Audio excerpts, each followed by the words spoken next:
This is what it looks like when a soaker hose develops a leak. Now in the case of a soaker hose, it's supposed to leak. That's the nature of the device.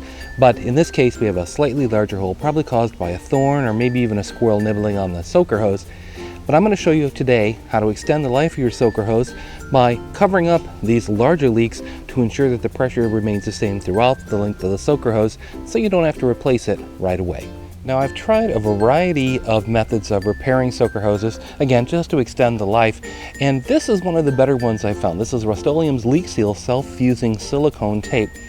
And what it does, it, by nature of stretching the tape, it actually fuses to itself and creates a bond that will reduce, if not completely eliminate, the flow, which I was just showing you in the leak before. What I'm going to do is I'm going to mark the leak with my scissors there. You could also use a marker or some other device.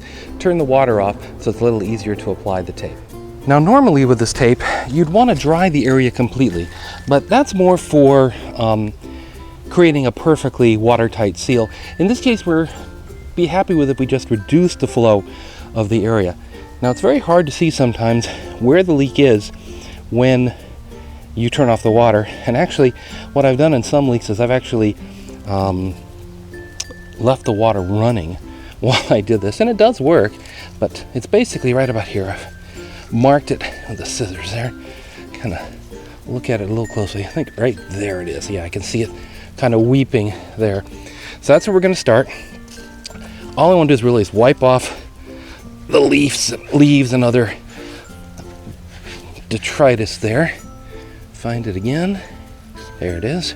Squeezing it seems to help. Okay, what I'm going to do is I'm going to start by laying the tape on here. And the trick with this tape is stretching it. This is not the type of tape that when you stretch it's going to break. In fact, it'll stretch pretty much forever as far as you can stretch it. And it won't actually start to grip until you start wrapping it over top itself. So we're going to stretch it really well there, start to make the bond, bring it around. Oh, got to hold it in place here. Stretch it again and just start overlapping. I usually do about half overlap each area, and you'll notice a little film that goes between the layers of the tape. That is because once it touches itself and stretches like that, it actually bonds to itself. So each time around, I'm simply stretching a little bit more. It's a little hard to keep it tight enough sometimes, but just take your time and it'll work out quite well. There you go. And maybe one more. This wasn't too big of a hole. Now, I probably wouldn't use this on extremely large holes. I don't think it's necessarily going to work for that. But for a little puncture like that, it should work fine. And the last thing I want to do is pull it over so it really touches each other at the very end there. Take it off. Get that last little bit to bond, maybe. Like that. Okay.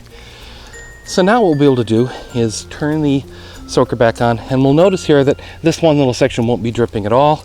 That's what we wanted. What can happen is if you get too many of these little holes in a soaker hose, they can limit the pressure that builds up, which it sort of depends on to weep successfully.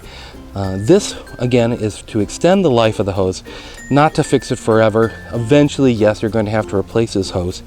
But for the time being, I've saved anywhere between $20 and $40 replacing this long 50-foot hose that I have running through the back garden. Now, if I just lift that up, you can basically see, while it's weeping somewhat naturally there, it's not spraying out into the garden like it was before.